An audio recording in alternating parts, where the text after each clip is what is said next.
কুষ্টিয়া সদর উপজেলা নির্বাচন অফিসের স্টোর রুমে আগুন দিয়েছে দুর্বৃত্তরা। এতে নিচতলার স্টোর রুমে সংরক্ষিত কিছু গুরুত্বপূর্ণ নথিপত্র পুড়ে গেছে। আজ শনিবার ২০ ডিসেম্বর ভোররাত থেকে সকাল ৯টার মধ্যে কোনো এক সময় এই ঘটনা ঘটে। ছুটির দিন থাকায় অফিসের কর্মকর্তা-কর্মচারীরা বিষয়টি তাৎক্ষণিকভাবে জানতে পারেননি। পরে ধোঁয়া দেখে স্থানীয়দের নজরে এলে নির্বাচন অফিসের নাইট গার্ড ও স্থানীয়দের সহায়তায় আগুন নিয়ন্ত্রণে আসে।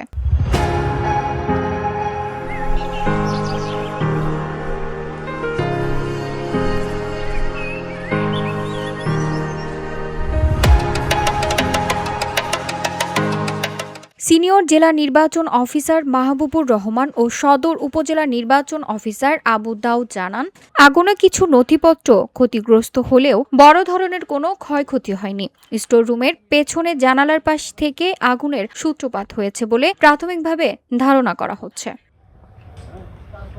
কুষ্টিয়া পুলিশ সুপার মোহাম্মদ জসিমউদ্দিন বলেন, আমরা ঘটনাস্থল পরিদর্শন করলাম, জেলা প্রশাসকও দেখেছেন। এখানে স্টোর রুমে একটা আগুনের ঘটনা ঘটেছে। এখন কিভাবে আগুন লেগেছে কিংবা কারা দিয়েছে খতিয়ে দেখছি।